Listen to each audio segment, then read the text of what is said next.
SSC के जो result में घपला कह सकते हैं, फ्रॉड कह सकते हैं, जो भी हुआ है, यह सब सिस्टम की खराबी की वजह से हुआ है। जिस तरह से सिस्टम हम लोगों ने बनाया है, खराब बनाया है ना?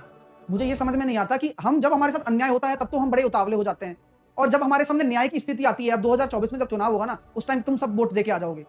मुझे ये समझ में नहीं आ रहा है कि तुम समय के हिसाब से क्यों रिएक्ट करते हो, और कल ही अगर कुछ कर देंगे तो फिर दोबारा से सही हो गए सब। तो अगर ऐसा ही है तो फिर परख किस चीज की है हमारे पास? कुछ परख नहीं है हमारे पास। तो कल को कोई और आएगा, वो खाएगा, दूसरा आएगा, दूसरा खाएगा। समझ रहे हो ना? क्यों? क्योंकि हर कोई मौका ढूंढता है। यहाँ पर समय समय की बात है, हर किसी को मौका चाहिए। भाई मेरे पास मौका है, मैं जितना बटोर लूं, मेरे पास मौका है, मैं जितना बटोर लूं। ये कोई, भाई सब चीजें उनके हाथ में ही तो है ना, सब चीजें उनके हाथ में है, मैनिपुलेशन पूरा उनके हाथ में है। हम और तुम की अगर शक्ति दिखानी है तो उतरना पड़ेगा, कुछ नहीं होता। किसी दिन ट्विटर को बंद करवा देंगे, फिर क्या करोगे तुम बताओ मेरे को? कुछ नहीं कर सकते उनका। किया ना हमने पहले, एग्जाम डेट निकाल देंगे, रिजल्ट कर देंगे, क्या हो गया? फिर भूल जाओगे, फिर यह जिंदाबाद जिंदाबाद चलेगा। फिर कुछ नहीं है। अभी मैं बता रहा हूं ना, 2024 आने दो, 23 से बढ़िया सी वैकेंसी आ जाएंगी, तुम सब सेट, तुम अपनी पढ़ाई में, माँ बाप खुश तुम्हारे। अब जाके पूछो तो सही, जो तुम हल्ला मचा रहे हो, तो तुम्हारे घर वालों ने कितने वोट दिए हैं? पूरा घर गया होगा वोट देने, क्योंकि भाई बहुमत से जीते हैं ना। कारण क्या है? कारण तो यही है ना कि हम ही हैं हकदार, तो हम तो लाए हैं, और कौन लाया? दोबारा भी हम ही लाए हैं, और पहले ही बोल दिया आएगा तो मोदी ही, ये बोला ना, पहले ही पता था। क्योंकि हम तो बेवकूफ हैं भाई साहब, सीधी सी बात है। और आज ओपन कहते हैं, बिल्कुल है, बन रहे हैं। पूरा देश सिस्टम चला कौन रहा है? राजनेता, राजनेता सिस्टम चला रहे हैं। बताओ क्या कर लोगे तुम? बताओ मेरे को, बताओ ना क्या कर लोगे? कर लो ट्विटर, करेंगे, हम भी करेंगे, सपोर्ट करेंगे, 25 तारीख को सबको करना है, लेकिन उसके बाद वो ट्विटर बंद कर देगा, फिर क्या करे बताओ? क्यों? सब बिका हुआ है भाई साहब, सिस्टम हाथ में, सीबीआई हाथ में। क्या हुआ बताना? जब वो केस उठा था एसएससी वाला, पिछला वाला 2016-17 वाला, जब अपन सड़क पे उतरे थे सब लोग उसके कॉम्प्लेक्स के सामने, खूब बैठे रहे, फिर किसी को अंदर बुलाया, सेटलमेंट किया, हो गया काम। बच्चे बेचारे बैठे रहे, उनको सब कुछ किया, लेकिन बिकने वाला तो कोई भी बिक सकता है, तंत्र सबको खरीद सकता है। सबसे बड़ी चीज क्या है? तंत्र सबको खरीद सकता है, कोई भी बिक जाता है। आप जो कह रहे हो कि जो खड़े हैं वही बिक जाएंगे एक दिन, फिर पीछे हट जाओगे 2 मिनट में। ये लाइट बात है, ये सत्य बात है। सब बिकते हैं यहां पर, क्योंकि हर किसी की कीमत लगाने वाला कोई ना कोई बैठा है, बस सिंपल सी बात है। तो अगर सिस्टम बदलना है तो पूरा वैनिश करिए, बोर्ड वोट मत दीजिए, खत्म करिए झंझट को, कोई और चला लेगा देश को, फिर खत्म बात। क्योंकि परेशानी किसी और को लाने से नहीं सुधर सकती, क्योंकि ये देश जाता जा रहा है बस। सबसे बड़ी चीज, शिक्षा की बात करते हैं, करोड़ों युवा फंसा हुआ है, करोड़ों युवा। ये 10 साल, पिछले 10 साल पूरे खराब हो चुके हैं। खराब होने का कारण क्या रहा? खराब होने का कारण युवाओं की सबसे ज्यादा बेइज्जती टाइप हो चुकी है। अब ज्यादा बातें बोल नहीं सकता क्योंकि एक प्लेटफॉर्म है। सबसे बड़ी बात यह भी समझ लेना कि एज ए इंडिविजुअल ऑर्गेनाइजेशन, मैं इंडिविजुअल चैनल नहीं चला रहा हूं, इसी वजह से मैं ज्यादा यहां पर बातें नहीं कर सकता हूं, ये आप समझो इस बात को। लेकिन अगर मैं एज ए पर्सन बात करूं तो हम क्या क्या कर सकते हैं, वो सब मन में है, लेकिन सिंपल सी बात है। तो हम तो हर चीज से सपोर्ट कर रहे हैं, कोई बड़ी बात नहीं है इसमें, आप बिल्कुल भी इस चीज से परेशान ना हो, ठीक है ना? क्योंकि चीजें बहुत खराब हो सकती हैं, सिस्टम को बदलना होगा। और अगर नहीं हो सकते एग्जाम, तो डायरेक्ट रिक्रूटमेंट दो ना, फिर प्राइजेस लगा दो। इंसान फिर बचपन से यही मेहनत करेगा कि कैसे तैसे चोरी चकारी करके वो काम करे, फिर क्राइम रेट बढ़ेगी।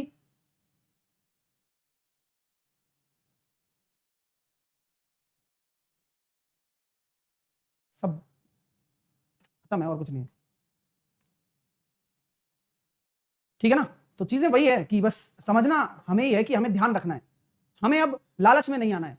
हम छोटे छोटे मुद्दे लेके बैठे हैं, छोटे छोटे मुद्दों से क्या हो जाएगा? कल एसएससी में गड़बड़ हो गई, आज रेलवे में गड़बड़ हो जाएगी, परसों फलाने एग्जाम में गड़बड़ हो जाएगी। स्टेट के एग्जाम की हालत तो जाकर देखो एक बार। कब तक एक एक चीज के लिए खड़ा होना पड़ेगा? कब तक खड़े हो जाओगे बताओ मेरे को? एक एक चीज के लिए इकट्ठा होना है क्या? कोई नहीं हो सकते एक एक चीज के लिए इकट्ठा, कभी नहीं हो सकते एक एक चीज के लिए इकट्ठा। इंसान थक जाएगा, क्योंकि पहुंचने के लिए हमें बहुत बड़ी आवाज करनी पड़ती है वहां तक पहुंचाने के लिए। तो ये तो हमारा लोकतंत्र है भैया, हमें ये काम करना पड़ रहा है कि हमें उन्हें सुनाने के लिए ये सब करना पड़ता है। और ज्यादा कुछ नहीं हुआ तो इधर उधर कुछ करवा देंगे, क्या है? फिर माहौल सारा शिफ्ट हो जाएगा उधर की तरफ, कि अब मंदिर बन रहा है बढ़िया, कोई दिक्कत थोड़ी ना है।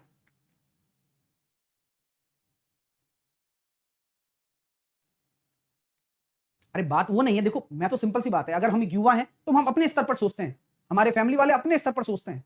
लेकिन चक्कर ये है कि स्तर ही खराब हो चुका है, सोचने का स्तर ही खराब हो चुका है। कुछ कहीं से भी पॉजिटिविटी नहीं है ना, हम उसको कैसे मैनेज कर पाए इस चीज को, बताइए?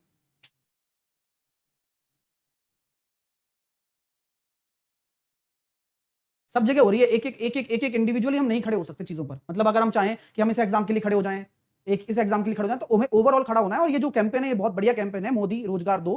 डेफिनेटली इसको आप ट्वीट करिएगा, मैक्सिमम मैक्सिमम संख्या में ट्वीट करिएगा। एक प्रयास और करते हैं वहां तक पहुंचाने का, कि सुन लो भाई साहब, अब तो सुन लो। मेरे को ये बताओ कौन सी स्टेट में जो वैकेंसीज आती हैं, स्टेट में भी तो ऑफिस चलते हैं ना बढ़िया बढ़िया, जैसे हम राजस्थान स्टेट की बात करें, जैसे हम कहीं एमपी की बात करें, यूपी की बात करें, कभी कोई सुना है कि भाई इतनी बड़ी वैकेंसी बहुत शांति से निपट गई हो, एग्जाम नहीं हो पा रहा इनसे, बताओ यार, है हद नहीं हो गई क्या? इलेक्शन तो बड़ी बढ़िया शांति से हो जाते हैं इतने हीट इलाके में, और दोनों तरफ गुंडे, और कितनी शांति से, जबकि पता है कि इलेक्शन में तो कुछ भी हो सकता है, लेकिन वो बहुत शांति से हो जाते हैं।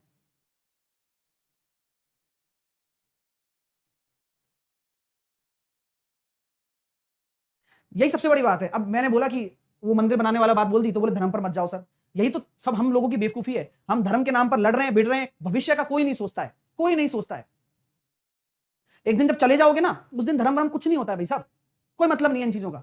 वो लोगों ने मुद्दे बना बना के उनको पॉजिटिविटी में कन्वर्ट कर दिया है, अरे भाई ये धर्म वाले हैं और ये दूसरे धर्म वाले हैं, ये वही काम हो रहा है जो पहले हुआ करता था। वो ये तरीका है क्या कोई ये बताना, इस देश को मतलब एक साथ रखने का ये कोई तरीका है क्या?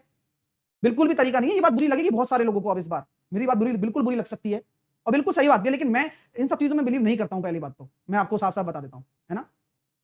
ठीक है, चलिए, मतलब हमें सिर्फ यही वाला काम देखना है बस, हाँ। और ये जो चल रहा है वो सब चलने दो सर, बहुत अच्छा है सर ये सब। जब तुम्हारे बच्चे होंगे और जब तुम्हारी ये हालत होगी और वो दर दर भटकेंगे तब पता चलेगा, फिर खाना भी वही खाता है ना? तो इस धर्म मतलब समझदार मतलब अच्छे बच्चे हो, पढ़ने वाले हो, और फिर तुम ऐसी बातें करते हो ना, तो मेरे को शर्म आती है कि हम क्या कर रहे हैं, हम किनको शिक्षित कर रहे हैं, हम किन लोगों को शिक्षित कर रहे हैं। उनको पता ही नहीं है कि सबसे बड़ी चीज मानवता है, धर्म तो गया तेल लेने, समझ लो मेरी बात। Humanity is the best thing, है ना? वो अगर नहीं है ना तो फिर धर्म का अचार डाल लो भाई साहब, सीधी सी बात है। क्या है धर्म? इंसान इंसान को रेस्पेक्ट करे, वही धर्म है बस, आने चाहिए। मैं तो हमेशा ये कहूंगा कि इन सब चीजों को ध्यान रखना, वक्त आएगा उनका भी आएगा ना, 2024 भी आएगा, लेकिन मैं बता रहा हूं सब पलट जाओगे उस दिन तुम लोग। आने दो 23 स्टार्ट होने दो, फिर देखो ये वैकेंसीज घर ले लेके, अच्छा तेरी नौकरी नहीं लगी, आज लगवाता हूं, क्योंकि पिछले 10 साल से बैठा है, सबकी एज जारी है, जिनका 95 का वर्थ है, जिनका 96 का वर्थ है, जिनका 94 का वर्थ है, उनको कुछ मिला ही नहीं, अपॉर्चुनिटीज ही नहीं मिली, तो वो ग्रैब क्या करते बताओ मेरे को। तो ये सबसे बड़ा मतलब ये कहता है ना कि उन्होंने पकड़ रखा है कि कुछ भी करवाना है ना तो कभी भी धर्म के नाम पे बोल दो, फिर एक तरफ हो जाते हैं लोग, बिल्कुल एक तरफ। मत लड़ो इन चीजों पर यार, अब कब तक लड़ोगे? समझदार बनो।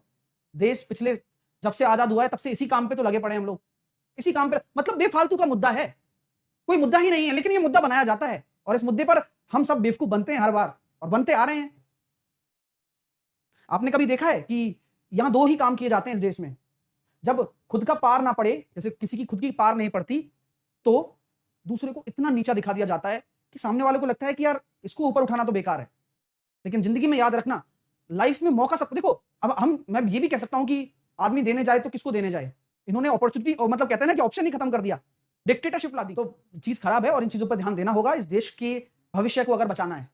वरना 10 साल बाद, 15 साल बाद क्या, मतलब मुझे तो फील्ड ही समझ में नहीं आ रही कि क्या फील्ड बची है, कोई बची नहीं है, जब यहां से युवा खत्म ही हो जाना है, क्योंकि ऊपर से सीधी सी बात है, जब वो ग्रोथ ही नहीं कर पाएगा, उसको 18,000 रुपए ग्रुप डी की जॉब, मतलब सोचो कितना दिमाग का चल रहा है, यहां पर आके खड़े हो जाओ, ऊपर से फिर जो मुद्दे देखो कितना वर्ण, आप सोचो इस चीज को फील करो, कितना वर्नरेबल पॉइंट उठाया जाता है हमको भड़काने के लिए।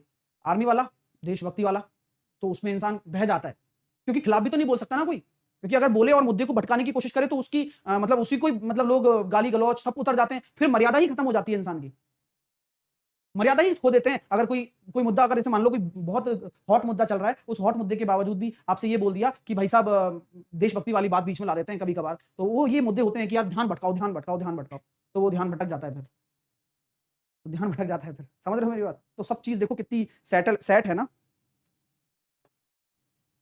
तो सब चीज मिक्स है, मतलब ये समझ लेना कि जो भी कुछ किया गया है उसके लिए कुछ किया गया है। आप देखना कभी भी मतलब दो मुद्दे चल रहे होते हैं ना, तो एक अपने आप ही एक नया मुद्दा क्रिएट हो जाता है उस मुद्दे को ढकने के लिए। तो ये कहां से होता है ये सब, समझो, है ना?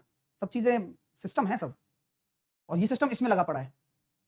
तो चीजों को समझो, समझदार बनो बस, और इन चीजों को ध्यान रखना। ये जितने भी कष्ट हैं आप बोलने से और करने से, सबसे जरूरी चीज है कि उनको करके दिखाना, जब उनको लगेगा कि ऐसा भी हो सकता है, क्योंकि हम तो भक्त बन जाते हैं ना 2 मिनट में आप लोग। और 25 तारीख को जो कैंपेन होने वाला है उसको सपोर्ट करो, और हम तो बस रोजगार ही मांग रहे हैं, और क्या मांग रहे हैं यार बताओ? तो ये कह रहे हैं कि हम पैसा दे दो, हम कह रहे हैं कि हमें रोजगार दे दो, मेहनत हम करेंगे, हम सब कुछ करेंगे, हम जो कर सकते हैं। आप बनाओ ना एग्जाम, हम पढ़ेंगे ना भाई, लेकिन तुम सिस्टम तो सही करो, पेपर का सही नॉर्मलाइजेशन करो, पेपर की सही कट ऑफ निकाल के दो, पेपर का सही तरह से प्रेजेंटेशन दो, पेपर को सही करो। अगर तुम्हें लगता है कि बच्चे इंटेलिजेंट हो रहे हैं तो उनको उस लेवल का दो, और अगर तुम्हें पता है कि ये बच्चा इंटेलिजेंट है तो उसको डायरेक्ट लो। अब एक बच्चा कह रहा है कि आप गलत हो, राहुल से घूस लिए हो क्या राष्ट्रवादी भाई? अरे मैं किसी से क्या घूस लूंगा भाई साहब? समझ में नहीं आता मुझे। अब इस देश का कैसे करें भला? मतलब ये सोचने के ऊपर कि मतलब कोई अगर तुम्हें सपोर्ट भी करे तो तुम गाली गलौज पे भी उतर जाते हो, डिसलाइक्स भी कर देते हो। कारण पता है क्या है? इसीलिए कहता है ना कि कौन तुम्हारे साथ नहीं उतर पाता, डर क्यों लगता है सामने वाले को उतरने से? क्योंकि ऐसे लोग हैं अभी इस देश में, और जब तक ये रहेगा तब तक शायद कभी किसी का कुछ नहीं हो सकता। आसपास वालों की जेब भर सकती है, लेकिन कॉमन आदमी तक ये सब चीजें नहीं जा सकती हैं। ठीक है, ये है फर्क। फर्क दिख रहा है सामने सामने। हालांकि मैं कुछ नहीं कहूंगा डियर, है ना? क्या कौन क्या घूस देगा? मतलब आके देगा कि भाई साहिल सर आज बोलो, आ जाए। रोजगार के ऊपर बोला जा रहा है सिर्फ, और अगर आपके पास रोजगार है तो आप ही बात करो ना। डायरेक्ट कॉन्टेक्ट है तो ये बात मुद्दे की बात है यार, और हम सबके भले के लिए है ना? नहीं, बात भक्तों की नहीं है। भक्त रहो ना यार, क्या दिक्कत है भक्त रहने में? भक्त रहो, लेकिन उन भक्तों से कहेंगे कि भगवान से ये प्रार्थना की जाए कि भैया टाइम पर वैकेंसी निकालो। सबसे बड़ी बात ये है, टाइम पर वैकेंसी निकालो, टाइम पर एग्जाम कराओ, 6 महीने का समय दो, हम एग्जाम क्लियर करके दिखा देंगे। वो सब क्या है, होल्ड करके बैठे हैं। सीईटी आएगा तो नया मुद्दा दिखा देंगे, सीईटी ला दिया। मैं किसी पार्टी के सपोर्ट या खिलाफ की बात नहीं कर रहा हूं, मैं तो एक ह्यूमन जस्टिस की बात कर रहा हूं कि अगर आप इस देश को संभाल रहे हो तो संभालो भाई, देश को संभालो बस। अब कोई संभाले चाहे, अपन को किसी नाम या गांव से कोई मतलब नहीं है। हम बोलते हैं, देखो क्या कभी हमने ये कहा कि बीजेपी की सरकार है? नहीं, हमने उस बंदे पे इतना ट्रस्ट किया, मोदी सरकार है, यही बोला ना। आप बोल दो नाम क्या बोल, मोदी सरकार है। तो अगर मोदी सरकार है तो फिर मोदी जी क्या किया है बताओ? ठीक है, तो बस थोड़ा ध्यान